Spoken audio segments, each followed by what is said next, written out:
Hello everyone, आज के video में हम लोग बात करेंगे कुछ महत्वपूर्ण क्वेश्चंस के बारे में। और ये सभी प्रश्न इसलिए इम्पोर्टेंट हैं क्योंकि किसी भी कंपटीशन के पॉइंट ऑफ व्यू से पूछे जा सकते हैं, चाहे वो आपका एग्जाम यूपी SSSC का हो, चाहे SSC का हो, चाहे रेलवे का हो। कहने का मतलब है किसी भी प्रतियोगी परीक्षा के पॉइंट ऑफ व्यू से ये सभी प्रश्न पूछे जा सकते हैं।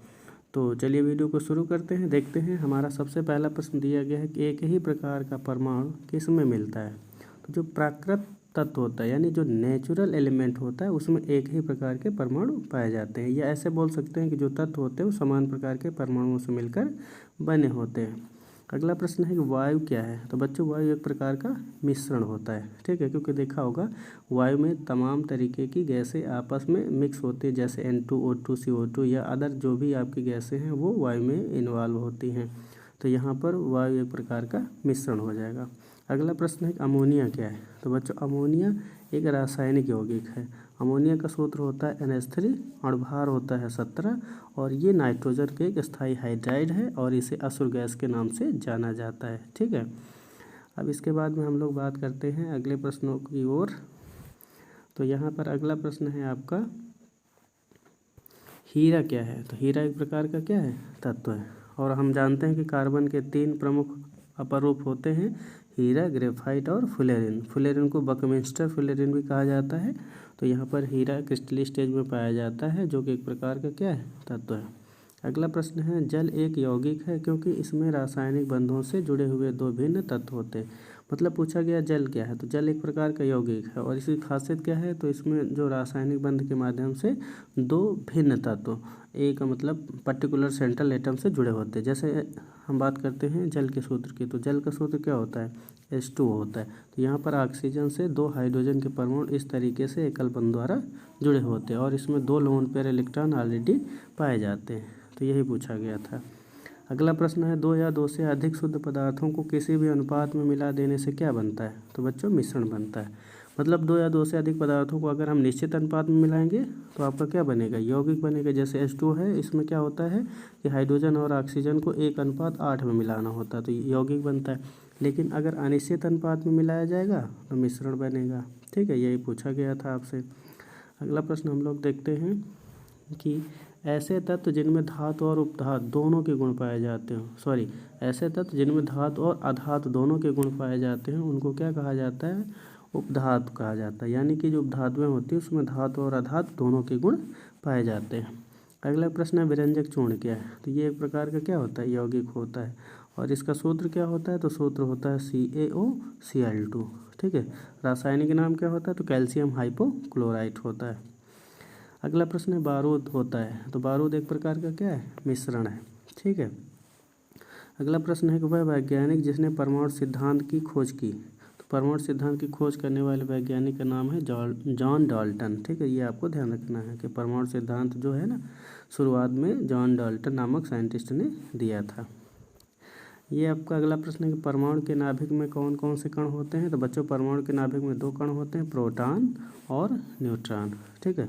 मतलब जो आपका नाभिक होता है उसमें प्रोटॉन और न्यूट्रॉन पाए जाते हैं, और नाभिक के बाहर वाले एरिया में आपके इलेक्ट्रॉन निरंतर चक्कर लगाते रहते हैं। ये है आपका परमाणु का बेसिक कॉन्सेप्ट।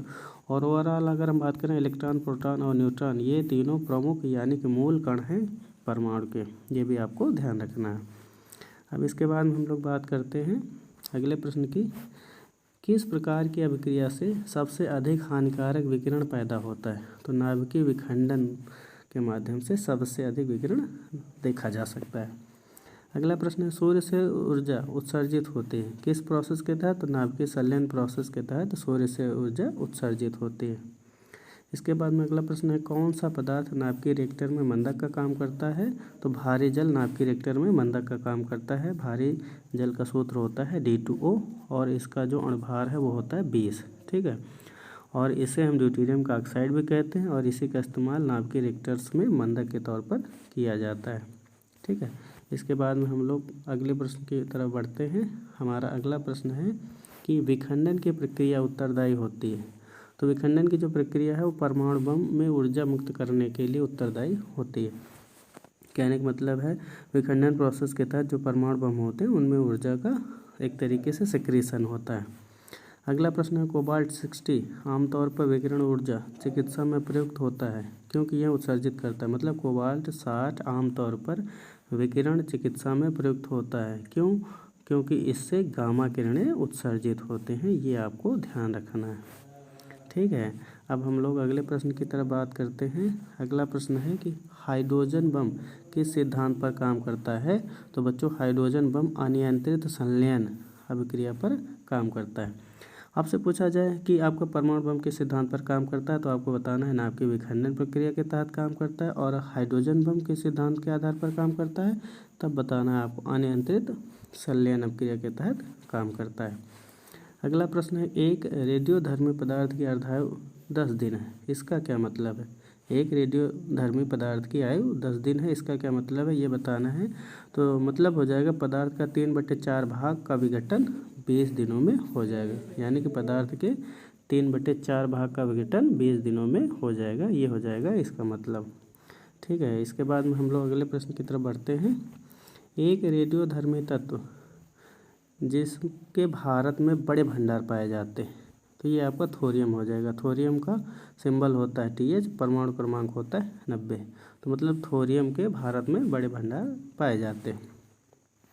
अगला प्रश्न है कलपक्कम के फास्ट ब्रीडर रिएक्टर में ईंधन है। कलपक्कम के फास्ट ब्रीडर रिएक्टर में ईंधन है तो ये कौन है, समृद्ध यूरेनियम। यूरेनियम का आपका सिंबल होता है U और परमाणु क्रमांक होता है 92। ये आपका अगला प्रश्न है कि आप कार्बन डेटिंग जिसकी आयु का निर्धारण हेतु प्रयुक्त होता है। कार्बन डेटिंग किसकी आयु के निर्धारण हेतु प्रयुक्त होता है तो ये आपका आंसर हो जाएगा यहाँ पर कि जीवाश्म के तहत ये आपका इस्तेमाल होता है। ठीक है, तो आंसर क्या हो जाएगा, जीवाश्म। अब अगला प्रश्न देखते हैं किसी तत्व के समस्थानिकों के बीच अंतर किनकी भिन्न संख्या की उपस्थिति के कारण होता है। तो न्यूट्रॉन की संख्या के वजह से ये आपका एक्सचेंज देखा जा सकता है। अब इसके बाद में हम लोग बात करते हैं अगले प्रश्न की। किसी परमाणु नाभिक का आइसोटोप वह नाभिक है जिसमें प्रोटॉनों की संख्या वही होती है पर न्यूट्रॉनों की संख्या भिन्न भिन्न होती है। ठीक है, अगला प्रश्न है हाइड्रोजन के रेडियो सक्रिय समस्थानिक को क्या कहा जाता है तो ट्राइटियम कहा जाता है। यानी कि हाइड्रोजन के कितने समस्थानिक होते हैं, 3, प्रोटियम, ड्यूटेरियम और ट्राइटियम। तो ये ड्यूटेरियम और ट्राइटियम अस्थायी समस्थानिक हैं और ये प्रोटियम आपका स्थायी समस्थानिक है और इसे साधारण हाइड्रोजन भी कहा जाता है। ठीक है, साधारण हाइड्रोजन। और अगर हम बात करें कि अधिकांश जो आपका हाइड्रोजन होता है ना वो बेसिकली प्रोटियम से बना होता है, यानी कि 1H1 से ही बना होता है। यानी 99.999% जो आपका हाइड्रोजन होता है वो प्रोटियम से ही बना होता है। ठीक है, ये भी आपको ध्यान रखना है। इसके बाद में हम लोग बात करते हैं अगले प्रश्न की तरफ। अगला प्रश्न है तत्वों की प्रकृति को ज्ञात किया जा सकता है इलेक्ट्रॉनिक विन्यासीकरण के द्वारा ज्ञात किया जा सकता है। अगला प्रश्न है किसके निर्धारण में किसी तत्व की परमाणु संख्या सहायक नहीं होती है। तो यहाँ पर बात करनी है आपको नाभिक में विद्यमान न्यूट्रॉनों की संख्या। मतलब कि किसके निर्धारण में किसी तत्व की परमाणु संख्या सहायता नहीं करती है तो नाभिक में विद्यमान न्यूट्रॉनों की संख्या में ऐसा होता है। ठीक है, अब हम लोग अगले प्रश्न की तरफ बात करते हैं। रेडियो सक्रियता की खोज किस वैज्ञानिक ने की थी तो हेनरी बेकुरल नामक वैज्ञानिक ने रेडियो सक्रियता की खोज की थी। इसके बाद में अगला प्रश्न है रेडियोधर्मी पदार्थ उत्सर्जित करते हैं अल्फा कण, बीटा कण और गामा कण। मतलब जो रेडियोधर्मी पदार्थ होते हैं वो अल्फा, बीटा और गामा तीनों प्रकार की किरणें उत्सर्जित करते हैं।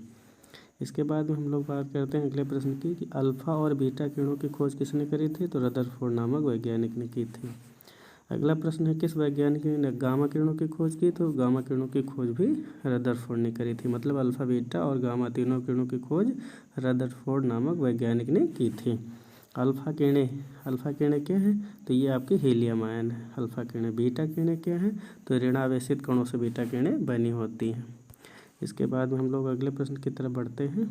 अगला प्रश्न है कि किसमें ऋणात्मक आवेश नहीं होता तो गामा किरणों में ऋणात्मक आवेश नहीं होता है। अगला प्रश्न है गामा किरणें क्या होती है तो गामा किरणें रेडियो सक्रिय पदार्थों द्वारा उत्सर्जित उच्च ऊर्जायुक्त किरणें होती हैं। मतलब जो रेडियो सक्रिय पदार्थ होते हैं उनके माध्यम से उत्सर्जित होने वाली उच्च ऊर्जा की जो किरणें हैं उन्हीं को गामा किरणें कहा जाता है। इसके बाद में हम लोग बात करते हैं अगले प्रश्न की कि नाभिकीय विखंडन के दौरान श्रृंखला अभिक्रिया को नियंत्रित करने के लिए न्यूट्रॉनों का अवशोषण करने हेतु किसका प्रयोग किया जाता है? तो बोरान का प्रयोग किया जाता है। बोरान का सिंबल बी होता है। ठीक है, अब हम लोग बात करते हैं अगले प्रश्न की। अगला प्रश्न है आपका कि सोडियम की परमाणु संख्या 11, परमाणु द्रव्यमान 23 है, तो इसमें इलेक्ट्रॉन, न्यूट्रॉन और प्रोटॉन बताने हैं। ठीक है, तो इसमें प्रोटॉन और इलेक्ट्रॉन ठीक है सेम हो जाएंगे, यानी प्रोटॉनों की संख्या 11 और इलेक्ट्रॉनों की संख्या भी 11। लेकिन अगर आपको न्यूट्रॉनों की संख्या निकालनी है तो एक फार्मूला होता है A = Z+N। तो n हमें निकालना है तो n बराबर हो जाएगा A - Z, यानी कि A द्रव्यमान संख्या आपकी 23 दी गई है तो 23 और Z का मान कितना 11, तो 23 में 11 घटा देंगे तो हमारे पास में आंसर कितना आ जाएगा 12 आ जाएगा। ठीक है, तो न्यूट्रॉनों की संख्या 12, ये हो जाएगी न्यूट्रॉनों की संख्या 12। इसके अलावा प्रोटॉनों की संख्या और इलेक्ट्रॉनों की संख्या 11, यही आपसे पूछा गया था। ठीक है, अब हम लोग बात करते हैं अगले प्रश्न की। ये आपका अगला प्रश्न है, किसी तत्व की परमाणु संख्या कितनी है 35 तथा उसमें 18 इलेक्ट्रॉन है, तो इसमें प्रोटॉनों की संख्या बतानी। अभी बात करी गई थी ना कि अगर परमाणु कैसा है उदासीन, मान लेते हैं x एक परमाणु है, इसकी द्रव्यमान संख्या कितनी है 35 और परमाणु का मान कितना दिया गया 18। तो यहाँ पर क्या पूछा जा रहा है, आपसे पूछा जा रहा है प्रोटॉनों की संख्या क्या होगी। तो अगर परमाणु उदासीन है तो जो प्रोटॉनों की संख्या होती है वो इलेक्ट्रॉनों की संख्या के बराबर होती। तो हमारे पास में इलेक्ट्रॉन कितने 18, तो हमारे पास में प्रोटॉन भी कितने हो जाएंगे 18 हो जाएंगे। तो यही आपका राइट आंसर हो जाएगा। तो बच्चों आज की वीडियो में हम लोग इतना ही रखते हैं क्योंकि काफ़ी टाइम हो गया है, वीडियो बड़ा हो जाएगा। तो बस इतना ही आज की वीडियो में, बाकी हम लोग बच्चे जो भी प्रश्न हैं उनको अगले वीडियो में कवर करेंगे। तो इतने प्रश्नों को आपको रिवीजन कर लेना है। अगर वीडियो अच्छा लगा हो तो प्लीज़ लाइक करें, शेयर करें और सब्सक्राइब करें, चैनल से जुड़ें, कमेंट करें और सपोर्ट करें, जिससे कि इसी तरीके के मोटिवेशनल हमें कमेंट पढ़ने को मिलते रहें और हम नए नए वीडियो इसी तरीके से बनाते रहें। आज की वीडियो में बस इतना ही, कल फिर मिलते हैं अगली सीरीज़ के साथ। तब तक के लिए धन्यवाद।